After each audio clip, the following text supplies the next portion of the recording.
Hello, everyone. My name is Ian Garcia. This is Devotional Criticism, and welcome back to the New Movie Diary. This is a cinema criticism series in which I review recent, new, and up and coming film releases and attempt to give you the straight facts about them, in my humble opinion. And last weekend, I went to see Couture, a new internationally produced ensemble drama that stars Angelina Jolie as Maxine, an independent horror film director who accepts an invitation to be the guest filmmaker of a short film that will open Paris Fashion Week. Already arriving in Paris a week late to production, struggling to balance the development of another upcoming feature film that shows all the portents of promising to be a mainstream breakthrough for Maxine, as well as the growing estrangement from her teenage daughter in the midst of a divorce from her husband, she is sandbagged by an ominous call from her doctor shortly after her arrival in Paris. He's not comfortable telling her the results of a recent test over the phone,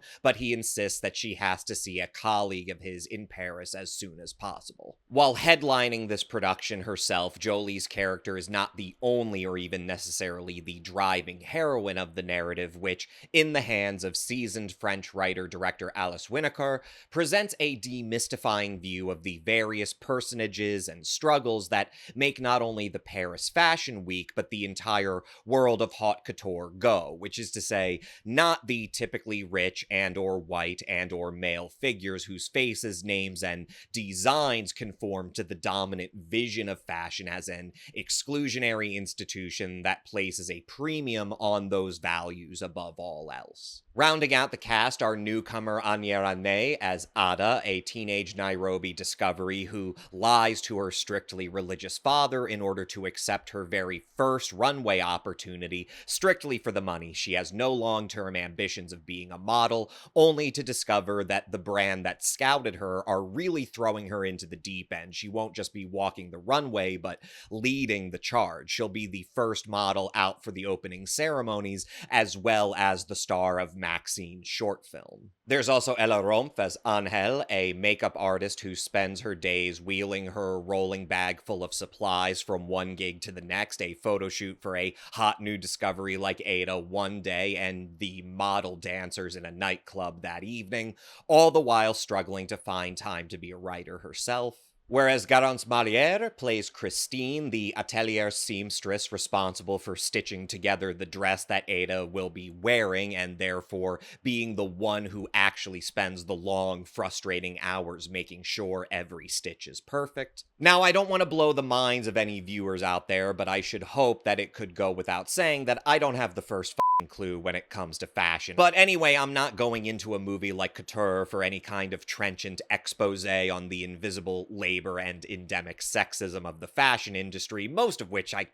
don't we all just kind of take for granted? And that ends up being all well and good, because while that critique is certainly an obvious thematic feature of Couture, I will say that as a drama, the sensitive writing and direction of this ensemble narrative settles into a mood that is far more about taking for granted that obvious critique so that we can refocus on the human subject that has to find some kind of way of being itself, finding its own meaning under those conditions. In other words, for as much as I liked it quite a lot, Couture absolutely slots into a stifling tradition of another kind, the international drama itself, the moody, melancholy character piece. I wasn't going to see Couture because of any pronounced critical interest in fashion. I was going because this is the latest production by the aforementioned Alice Winocour, who, from her feature fiction debut with the 2011 period psychological drama Augustine, through her more recent productions such as Proxima, starring Eva Green, and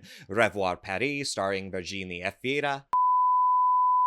has rapidly grown on me as one of my favorite living filmmakers. I should also note that she made screenwriting contributions to Denise Gamze-Ergoven's own debut, Mustang, from back in 2015. She's developed quite a personal pedigree of work over the last 15 years or so. Winocour as a filmmaker is no ostentatious stylist, and while there are certainly thematic parallels between Couture and Proxima, especially with that theme of the dual labor that tears women between careers career ambitions and their nurturing expectations as mothers, as well as some structural parallels and contingent thematic parallels between this and her last work, Revoir Paris. The principal balancing of the narrative between Maxine and Ada recalls a similar balance between Afira and her Senegalese co-star Amadou Mabo. Despite those parallels, the experience of watching Couture, it being Winocour's fifth production as a writer-director, would likely strike most of American audiences, even the ones who endeavor to see foreign and international productions of this kind when they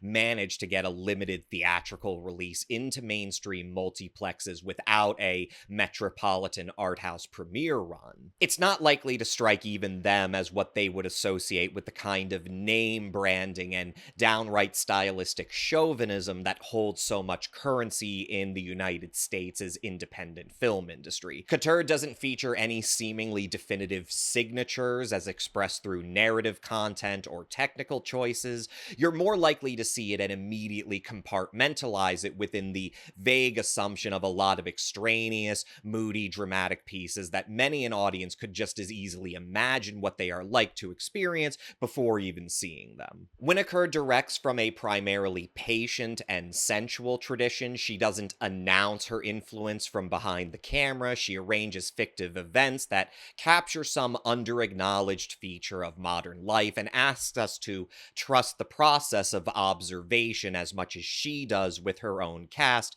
which turns out to have the most mixed results when it comes to directing her actors in this film. Pretty much everybody in the cast of Couture is an accomplished multilinguist, but especially in scenes featuring Ane as Ada, alongside other multilingual actors, some of them also former or current fashion models, any kind of neo-realist naturalism that Winocour might be aiming for strains against the obvious awkwardness of actors attempting to come off as natural while handling scripted dialogue, mostly in English, that really has more of a functional rather than natural purpose, and thus doesn't really give a lot of room for these already very linguistically talented performers to slip into their roles and these ensemble moments to feel natural and to come off that way. But the art of what I think someone like Winocour is able to accomplish or even exemplify in that sort of window of the moody, mostly patient and sensual kind of observational character study international dramatic film is that she really is less an auteur as we kind of come to understand it through so much of 20th century film theory and more of a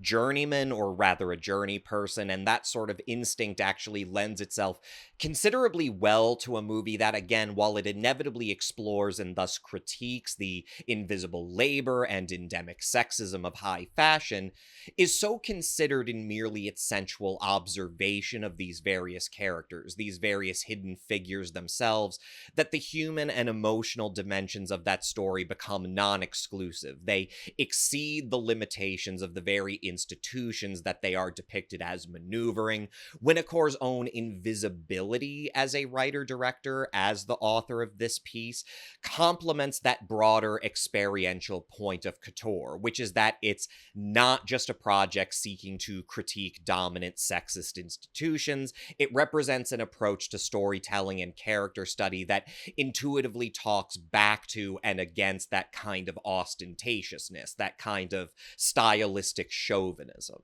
Winocour is the kind of director who merely through basic drama drawn from slices of life can just critique that sort of industry without overstating it, without seeming like they're compensating for the fact that at the end of the day, they still do have a sensualist desire to look and also an observational appreciation for the work that these characters are doing, despite the fact that it is under these onerous conditions. These are not stories, slices of life that we are just peeking into that the great auteur filmmaker, the great, again, typically affluent white man of history, is bringing out and bearing onto our imaginations. Couture is just not that sort of film. It's a film that simply depicts, logically and naturally, all the different ways women can feel impeded or put into a box in these kind of male and white-dominated industries, but still give us the moment to appreciate that these characters have a reason for being in this space that has nothing to do with climbing up the ladder to that chauvinistic peak, that they are simply there for the sensual moments, the stitching of a dress, the finding yourself in a moment where you're walking the catwalk or you're entering a shot or you're doing a photo shoot and finally starting to really feel yourself in that moment. Winocour doesn't have to compensate for anything and is therefore not creating a work that can only call attention back to itself and thus render all that invisible labor and human struggle and social discontent even more invisible. Couture is born out of an artistic intuition that seeks for the film, as Maxine herself summarizes her thoughts on fashion at the very opening of the film, to be useless and necessary, that the very point of the movie is that lightness, its lack of centralizing of the forms that the filmmaker arranges these component dramatic parts with, that this in and of itself prods and pushes us to move beyond the film itself, to live fully not in the world of the film as some heightened fantasy, but to take our understanding of the various underacknowledged parts of modern life out into the world with us, to not be distracted by disappearing into the pleasing symbolic order of an ostentatious film itself, but to really carry what it shows us back into our lives with that fuller appreciation of and understanding of it. How we ourselves might look around, see a movie poster, see a billboard, see the cover of a fashion magazine, and never once wonder about all of the invisible hands that have touched that image on its way to us. It's only at the very climax of Couture, the opening of Paris Fashion Week itself, the clock having finally counted down, that Winocour's direction pursues any kind of real stylization. And in doing so, she also manages to achieve what so many stylistic chauvinists, again, especially of the white male and American variety, fail to achieve, which is a moment of the now accentuated form of the film not only being motivated to complement a critical dramatic inflection point, but thus bringing out something that was not there before, bringing a real emotional surprise to our experience of the film, where gradually this moody, observational, non-obtrusive style of narrative to which we have become accustomed gives way to something much more gothic and dreamy and mystical that has all the more power because Winocour doesn't telegraph it too heavily, that she has deliberately held the technical forces she can marshal at bay for so long. So many so-called auteurs of cinema simply use style to mask their poverty of interest in a natural or human subject. They dip into the same bags of high-concept genre stories and cinematographic and editing tricks over and over again, and for the most part, by their own climaxes, you're more bored by so much repetitive imagery and form than actually knocked off your feet by the final coup de grace. Winocour, on the other hand, knows the power of giving the audience very little to work with other than the edification of simply watching fictionalized slices of life unfold, only to deliver us to a moment that actually reminds us of the power of film to not only represent unseen people, but to also render unfelt or unknown emotions, things that you can't feel unless a filmmaker challenges you to simply share in their more observational